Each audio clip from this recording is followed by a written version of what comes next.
On doit aussi aux moines une autre fierté de la région, la blanquette de Limoux, un vin blanc effervescent conçu dans les caves d'une abbaye. Richard se rend au domaine du Grès-Vaillant, fondé par des moines bénédictins. Ces 7 hectares de vignes sont à présent exploités par Egline de Cauzan et son compagnon Laurent, tous deux fraîchement reconvertis à la viticulture biologique. Egline, oh quel domaine magnifique. On dirait que c'est un domaine historique, on dirait que c'est ancien. Eh bien, tout à fait. Là, les premières pièces qu'on voit, c'est du XIIIe siècle. C'était une métairie de l'abbaye de Saint-Polycarpe. Alors c'est quoi une métairie en fait? Alors, une métairie, c'est comme une ferme, mais où les paiements sont faits en nature. Donc, en denrées agricoles, en céréales ou en vin, ici. Oui, c'est vrai que les bénédictins aiment beaucoup le bon vin. Exactement. Et puis, ils en ont besoin pour le vin de messe. Donc, Oui, c'est c'est vrai. indispensable. Et alors là, c'est une partie plus récente. Maintenant, on arrive dans le XVIIIe siècle parce qu'évidemment, le corps de logis s'est augmenté de pièce en pièce au fil des années. C'est merveilleux. Quelle demeure splendide. Ah ouais, ça fait du boulot.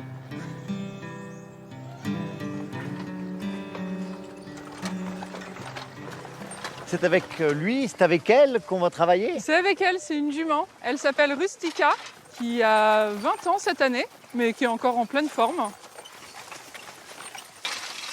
Alors Egline, qu'est-ce qu'on va faire aujourd'hui avec Rustica? Et bien alors on va essayer d'enlever un maximum d'herbe entre les rangées de vignes avec cet outil cultivateur qui s'appelle un canadien. Un Canadien.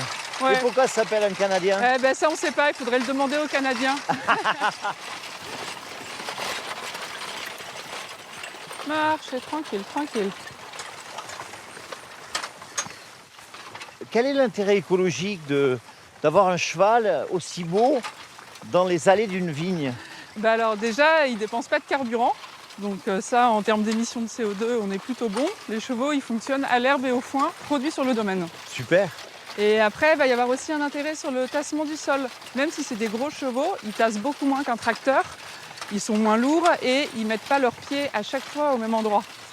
Donc ils ne vont pas tasser le sol de manière uniforme comme un tracteur le fait avec ses roues. Ensuite, tu vois, de temps en temps, la jument, elle fait un petit crottin en bout de rang. Eh oui, ça, j'ai c'est vu. bon aussi pour les insectes, c'est bon pour la richesse des sols.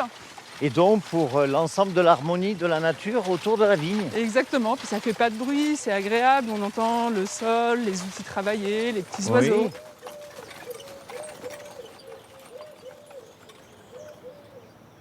Pourquoi on parle de blanquette de Limoux? Eh ben, je vais te montrer ça, regarde.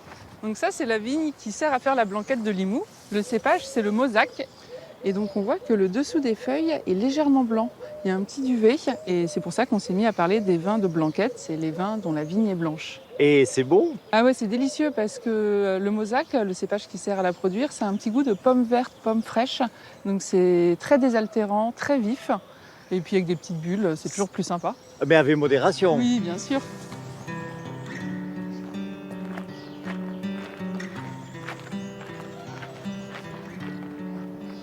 Et donc voilà la cave. Donc là, le pressoir où on presse le raisin. Ensuite, on vinifie dans les cuves en inox.